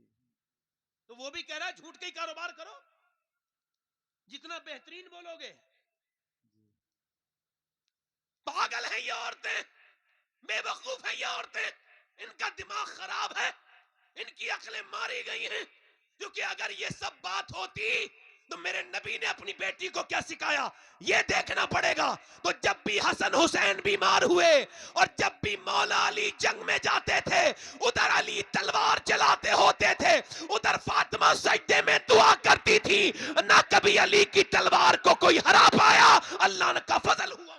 सुभान अल्लाह, सुभान अल्लाह, बेशक, बहुत खूब, माशाअल्लाह। नबी की बेटी ने सजदा करना सिखाया। जी जी। इधर उधर खूब भागे, फिर कुरान तो निकल गया घरों से, नस्लों से, कोई आवाज ही नहीं आती कुरान की। माज़अल्लाह किस किस बात पे बोले भाई, कौन कौन सी बात पे बोले। जी। अगर एक बात हो तो बात करें भी, आखिरी बातें कर रहे हैं। कुछ लोग कहते हैं हमने औरतें बदल दी, ये आजकल मीडिया पे चल रहा है। ये कुछ लोग कहते हैं इतनी मुसलमान लड़कियां कन्वर्ट कर ली। मैं कहता हूं कुछ समझदार हो कि नहीं, बेवकूफ हो क्या? अरे जिसने इस्लाम समझा ही नहीं उसका छीनना कितना आसान है। जी बेशक। छीन के उसका दिखाओ जिसने समझ लिया हो। जी, हक है। बोलो तो सही जरा यार। सुभान अल्लाह। वो तो कोई नाचने गाने वाले खानदान की लड़की थी, हया तो उसकी बचपन में ही निकल गई जब वो कॉलेजों में गैर महरम लड़कों के साथ पढ़ी है। और फिर उसके घर में अंदर टीवी चला, अंदर गंदे मनाजिर आए, बाप बेशरम वहीं बैठा है, माँ बेगैरत वहीं बैठी है, बड़ा सा टीवी और कब्रों में लेके जाना है टीवियों को। और कितने बर्बाद हो गए, फेंक दो निकाल के अपने घरों से ये एलईडियां। लाओ अपने घरों में कुरान, सुबह कुरान प्ले करो, जब सुबह फजर के बाद आओ तो सूरह यासीन पढ़ो, और अगर पढ़ना नहीं जानते हो तो सुनो। बेशक, हक है। कुरान ही घर से निकल गया, लड़की बदल दी। वो कहने से हमने लड़कियां बदल दी, ओ अच्छा आपने बदल दी, आप बदल सकते हैं। हम आपको बता रहे हैं बदल उदल नहीं सकता कोई, इस्लाम समझा नहीं था, वो बेचारी समझदारी नहीं है। जिस दिन मेरी बेटी को समझ में आएगा फिर वापस आ जाएगी, बेशक, सुभान और अल्लाह। हम उसका इस्तकबाल करेंगे वापस आएगी तो। हम ऐसी बेटियों को कभी बुरा नहीं समझेंगे। इधर देख लो, बुरा ना मानो, ये मुफ्ती साहब तशरीफ रखते हैं, हमारी कोई बेटी इस्लाम को समझ के वापस आए जी तो उसकी जूतियां हमारे सर पर, जी, वो जहन्नम से बचेगी। हक है। और सुनो, तुम बदलने की बात करते हो, यहूदियों ने 50,000 से ज्यादा मुसलमान शहीद कर दिए। कहां पे?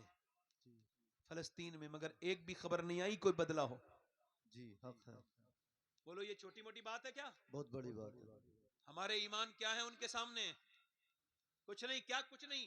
सुनो मेरी बात सुनो, 12,000 बच्चे वो शहीद हुए हैं, तुम भी बाल बच्चे वाले हो जिनकी उम्रें 10 साल से कम है। एक माँ का बयान पढ़ रहा था, वो कह लगी मैं अपने बच्चे को निकालने गई ना मलबे में से, तो बस सर मिला उसका सर, बाकी मेरा बच्चा नहीं था, बस उसका सर मिला, क्या पता कहां बम से उड़ के उसके हाथ पे। माँ उठा रही हैं अपने छोटे छोटे बच्चों को, कैसे सीने हैं उनके, और लाशों में से कुछ लाशें निकल गईं। ऑस्ट्रेलिया के जंगल में आग लगी ना, तो पूरे बॉलीवुड हॉलीवुड सब शोर मचाने लगे कि ये आग लग गई, जंगल में मर ना जाएं जानवर। और मेरे नबी के उम्मती कितने शहीद हो रहे हैं। अभी 5 दिन पहले भूखे थे बेचारे, ट्रक आए खाने के, ट्रक खाना लेने जा रहे थे, खाना तो क्या आया, खाने तक नहीं पहुंचे, बम गिरा। और जब बम गिरा तो 150 लोग तो उसी जगह शहीद हो गए। मां कह रही थी अरबी में, मेरा बच्चा खाना लेने गया था मगर मौत मिल गई उसे। मगर कोई माँ मैंने ऐसी नहीं देखी। मैं उन माओं को सलाम करना चाहता हूं जो नाशुक्री कर रही हो, कुरान पढ़ रही हैं, वो ढेर पर लाशों की कुरान पढ़ रही हैं। अल्लाह अकबर, वो छोटे छोटे बच्चे।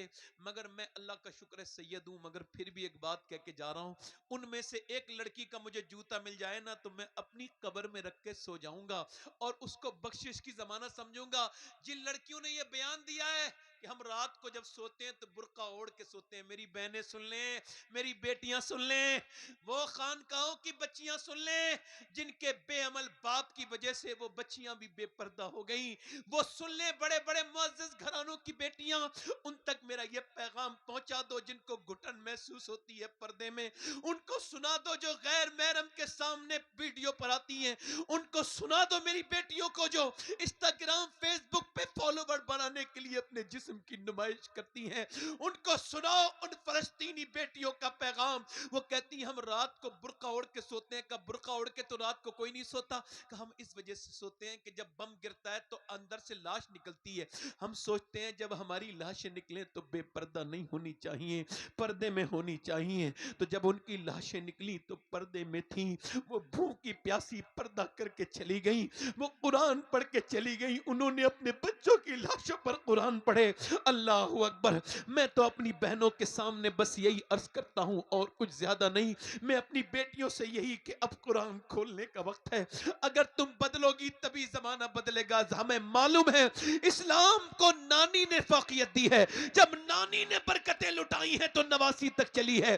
और जब इस्लाम पे पहली मर्तबा वही नाजिल हुई मेरे नबी पर, तो मेरे नबी ने 5 की 5 आयत किसी मर्द को नहीं सुनाई बल्कि अपनी बीबी और हम सब की मां सैयदा खतीजतुल कुबरा को आके सुनाई। मेरे नबी जानते थे कि पहले खतीजा कुरान पढ़ेगी और फिर अपनी बेटी फातिमा को सुना देगी और फिर फातिमा अपनी बेटी ज़ैनब को सुनाएगी और ज़ैनब करबला में कुरान पढ़ के दुनिया को बताएगी कि जब नानी खतीजा होती है तो फिर नवासी ज़ैनब को।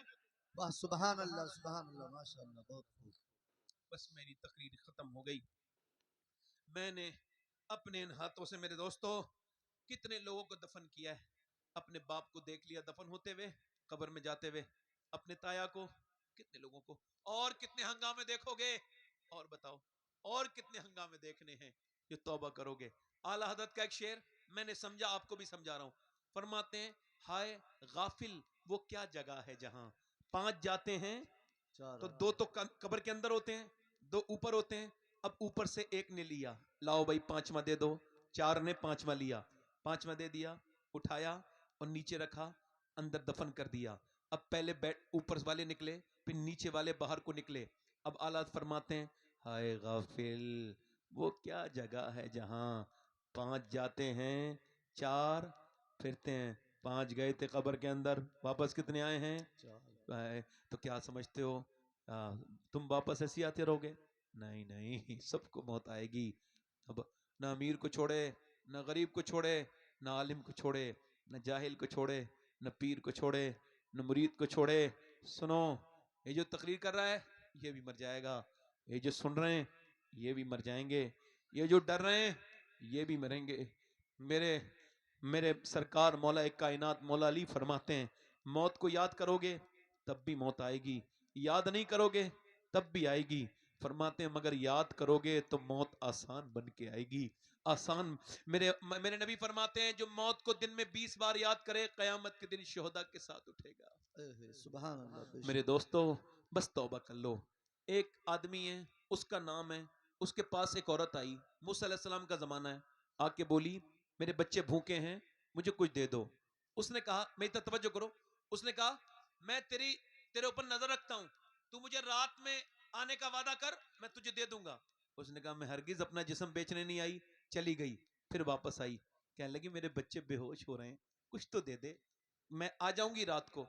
उसने कहा ठीक है, पैसे लेके चली गई।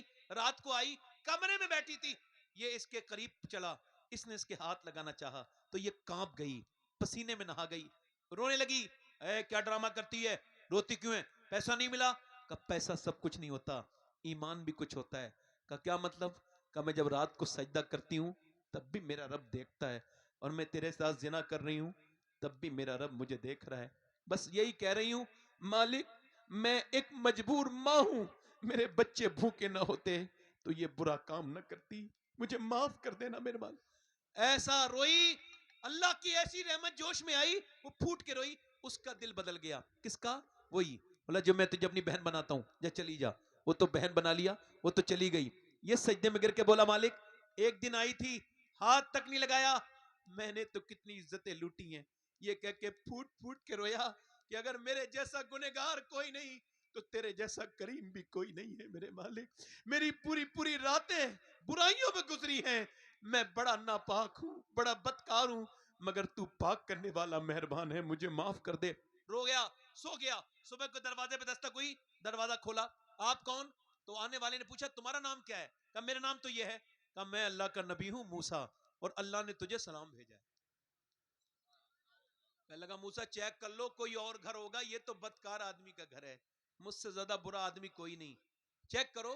मूसा बोले कोई नेक काम किया तो पूरी बात बताई। और कहा कितना रोया? कहा बहुत रोया। तो मूसा बोले अल्लाह ने तेरे आंसुओं को कबूल कर लिया है।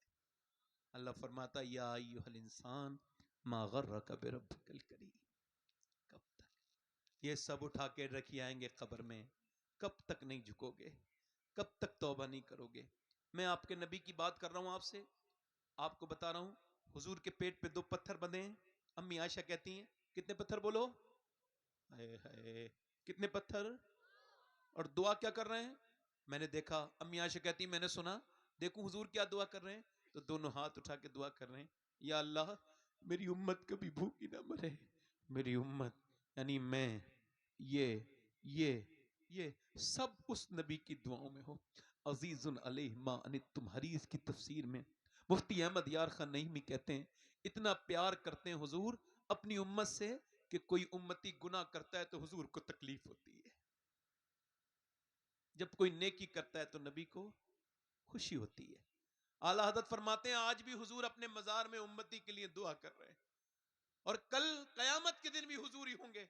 कयामत तो बाद में आएगी, हम कब्र में जाएंगे, मेरे नबी तन्हा नहीं छोड़ेंगे हुजूर कब्र के अंदर। तो जरा बताओ हुजूर के नाम पे जान दे दोगे? दोनों हाथ रख के बताओ, नीचे हाथ कर लो, जान दे दोगे हुजूर के नाम पे इंशाल्लाह? एक दूसरे की तरफ ना देखना, मुस्कुराना नहीं, एक दूसरे की तरफ ना देखना। जो जान दे सकता है कुछ भी कर सकता है, अब मुस्कुराना नहीं, बात मेरी समाज से। कितने लोग ऐसे हैं जो जान भी दे देंगे और आज से हुजूर के नाम पे पूरी दाढ़ी भी रखा लेंगे। इस महफिल में वो नौजवान खड़े हो जाएं, खड़े हो जाओ, खड़े हो जाओ, सोचो समझो मत, मौत भी आती है तो सोच समझ के नहीं आती, खड़े हो जाओ। जो दाढ़ी रखाने वाला हो, जिसके पूरी दाढ़ी रखाने चाहता हो, इधर आओ, इधर आओ, इधर आओ भाई, इधर आओ। आप आपने दाढ़ी कटाई? कटाई तो नहीं? तो बैठ जाओ, आप बैठ जाओ, आपको मैंने कुछ गिनती नहीं, आप आ जाओ, आप भी आ जाओ भाई। 100 शहीदों का सवाब है एक सुन्नत पर, हर नबी के दाढ़ी, हर वली के दाढ़ी। आओ मेरे भाई मोहब्बत से उठो, आओ आओ। मैं मोहसिन भाई आपको हर बार देख लेता हूं, आप क्या समझते हैं पहचानता नहीं? आप मेरे भाई हैं, आप शर्माया ना करें। 1 2 3 4 5 हो गए, छठा कोई आशिक रसूल है? कोई छठा है? हुजूर की मोहब्बत में गरीब नवाज की छठी वाला। और मेरे भाइयों ये सब दफन करने वाले भी ऐसे छोड़ देंगे, कोई किसी के साथ जाता नहीं। ये जिनके लिए दाढ़ी मुड़ा रहे हो ये कब्र के बाहर के लोग हैं, और दाढ़ी जिसकी सुन्नत है वो कब्र के अंदर तशरीफ लाएंगे। है कोई छठा आशिक रसूल जो सुन्नत रसूल के लिए खड़ा हो जाए? आ जाओ आप, अरे दीवाने बैठ जाओ, आप बैठ। मैं एक बात बता रहा हूं, कभी आपको कोई मसला पेश हुआ करे ना, इस कलंदर से दुआ करवाया करो, इसको कुछ नजराना दिया करो पहले, फिर इससे दुआ करवाया करो, इसकी खाली नहीं जाएगी, इसकी हालत बता रही है। ये कितने हो गए भाई? 6 हो गए, एक और आ गया मेरा भाई। अच्छा, मैं मदीने देखो 3 दिन के बाद जा रहा हूं। कितने दिन के बाद? और इनका सलाम पेश करूंगा हुजूर की बारगाह में। मैं कहूंगा या रसूल अल्लाह, इतने लोगों ने दाढ़ी रखाई है। मैं जब जाता हूं ना तो पूरा हिसाब देता हूं हुजूर को हर साल का, हुजूर इतने लोगों ने दाढ़ी रखाई है, उन सबको इस्तकामत की दुआ फरमाए मेरे आका है। अल्हम्दुलिल्लाह। कोई और है आशिक रसूल? जो कोई एक और खड़ा हो जाए इस गांव में। क्या नाम है इस गांव का? धनौरी, अहीर, माशाल्लाह। कोई और आशिक रसूल है? दीवाना, दीवाना कोई और है? हजरत मुफ्ती साहब दुआ करेंगे, ये नेक आदमी है, काम बन जाएगा। मैं तो आपका खादिम हूं। 1 2 3 4 5, कितने हो गए? ये 6। कोई और आशिक रसूल है इस महफिल में? आओ, सुभान अल्लाह। ए बेटा हंसो मत, ए हंसो मत बेटे, महफिल में मत हंसा करो। आज के बाद भी कभी नहीं हंसना हुजूर की महफिल में कभी। बेटे गुनाह है, गुनाह। मुस्कुराना सुन्नत है, हंसना, हंसना गुनाह है। जहां उलमा बैठे हों वहां कह कहा लगाना, ये उलमा के नजदीक जिना से भी बुरा काम है। इसमें उलमा की तौहीन होती है। 1 2 3 4 5 6 7। कोई और है आशिक रसूल? कोई और है? कोई और दीवाना है सुन्नत रसूल वाला? आप भी रखाओगे भाई? रखाओगे दाढ़ी? अच्छा, माइक वाले हो। आप हंसो मत। आपको मैंने कितनी अच्छी अच्छी बातें सुनाई, एक के भी रोने की आवाज ऊपर नहीं आई। इसका मतलब दिलों को बदलो मेरे भाई। एक और आ गया नौजवान, सुभान अल्लाह बोलो। ये कितने हो गए भाई? अब 2 और हो जाएंगे तो इमाम हुसैन की 10वीं तारीख वाला निस्बत हो जाएगी। मैं भी बड़ी जल्दी में हूं मेरे भाई। देखो 2 आशिक और आ जाएं, कोई नौजवान हिम्मत करें। आहा, सुभान अल्लाह, सुभान अल्लाह, सुभान अल्लाह, माशाअल्लाह, आ जाओ भाई, आ जाओ, आ जाओ। अल्लाह जिस माशाअल्लाह, अल्लाह ताला आपको किसी का मोहताज ना करे। अल्लाह अपने हबीब की सच्ची मोहब्बत अता फरमाए। आमीन। ये कितने हो गए भाई? 10। अब गौस पाक की, मेरे पीर की, गौसुल आजम की 11वीं कर लें। चले एक और आ जाए जो आज गौस पाक की 11वीं करे। जरा इधर हटना भाई, इधर हल्का सा, इधर को मुंह कर लो। मैं कहता हूं कोई है आशिक रसूल? ये तो सब नौजवान खड़े हुए हैं, कुछ हमारे बुजुर्ग लोग भी हैं और वो सफेद दाढ़ी को छुपाना चाहते हैं। मेरे भाई दाढ़ी मुंडाने से कोई जवानी नहीं आने वाली। बैल के सींग काटो, बछड़ा नहीं बनता, बैल का बैल ही रहेगा। आप याद करो कि ये सफेद दाढ़ी इस वजह से आई है कि तुम मौत को याद करो। जी बेशक। कोई एक आशिक रसूल और? अच्छा, मैंने देखा है कि नौजवान जल्दी उठ जाते हैं मुफ्ती साहब। ये बूढ़ा को देर लगती है, चूंकि इनको कई तकरीरों की जरूरत है, दिल ज्यादा गंदा है इनका। पुराने हैं ना, मध्य के टाइम के गुनहगार हैं, तो कैसे ये ठीक हो जाएंगे? ये आ गए, सुभान अल्लाह। आए है, आइए आइए, हाथ मिलाइए। माशाअल्लाह, माशाअल्लाह, बहुत खूब। मैं सुभान अपने अल्लाह। दिल में दुआ कर रहा था, या अल्लाह ये हमारे भाई उठ जाएं तो मेरा मामला हो जाए। और अल्लाह ने दुआ कबूल कर ली। बैठो, सुभान अल्लाह। आ जाओ। 11 हो गए। 11वीं किसने कर ली बोलो? अब बताओ 12वीं कौन करेगा? हाय हाय। 12वीं भी तो सारे सुन्नी करते हैं। कोई 12वां है? कोई आशिक रसूल? उठ बांध कमर क्या डरता है, फिर देख देख खुदा खुदा क्या क्या करता करता है। है, बेशक। कोई लड़का ना डरे, शादी नहीं होगी। मेरा मशवरा है, मशवरा सुन लो। अच्छी लड़की से शादी करनी है, शादी से पहले दाढ़ी रखाओ, क्योंकि कोई बिगड़ी हुई लड़की किसी दाढ़ी वाले से शादी नहीं करती। जी जी। दाढ़ी वाले से वही शादी करती है जिसे मेरे नबी से मोहब्बत हो, हाय जो हाय, वाह दीनदार वाह, हो। सुभान अल्लाह, सुभान अल्लाह, बेशक बेशक, बहुत खूब। मैं गौस पाक के दर का कुत्ता हूं, मुझे सब इलाज आते हैं। जी जी।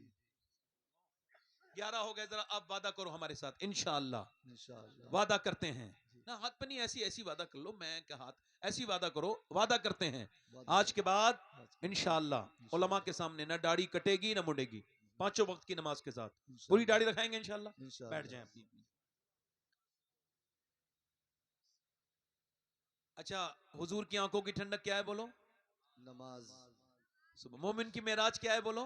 नमाज। अच्छा, किसी का बेटा मर गया तो वो बर्बाद हुआ? नहीं। किसी का घर आग लगी बर्बाद हुआ? नहीं। फरमाया मेरे हुजूर ने, जिसने एक वक्त की नमाज छोड़ दी वो बर्बाद हो गया, उसको एहसास नहीं हुआ। तो इंशाल्लाह नमाज की पाबंदी, इंशाअल्लाह, वादा नहीं इरादा करेंगे मेरे भाई। मौत से पहले अल्लाह को राजी करना है। हाथ उठा के बताओ इंशाल्लाह। इंशाअल्लाह, नमाज पढ़नी है, अपनी बहन बेटी को पर्दा कराना है इंशाल्लाह। इंशाअल्लाह, मसल के हालात पे सख्ती से कायम रहना है। इंशाअल्लाह। और मैं एक बात अर्ज करता हूं आपसे, जो बात में आखिरी मेरी यही है कि अभी इलेक्शन आएगा। क्या आएगा बोलो? इलेक्शन। इलेक्शन में जो आपकी मर्जी चाहे आपने वो करना है, मैंने कोई मशवरा नहीं देना है, मगर एक बात का ख्याल रखना है, कोई भी गलत पोस्ट, गलत चीज ऐसी ना लिखें जिससे मुसलमान बदनाम हो। जी किसी भी नेता के खिलाफ आपने कोई बात, नहीं लिखनी, जल्दी बोलो, कोई बात, नहीं लिखनी। आपको मक्के वाली हुजूर की जिंदगी पे अमल करना है जी बेशक और खामोशी के साथ अपनी जिंदगी, इख्तियार करो। अल्लाह आपको शादाबाद रखे। क्या नाम है दूल्हे साहब का? जावेद, ऐसे ही लोग जावेद हो जाते हैं, अल्लाह ताला इनको सलामत रखे। आमीन। इन्होंने ये प्रोग्राम कराया और मुझसे बड़ी इन्होंने वो की, हुक्म इनका था, मैं हाजिर हो गया।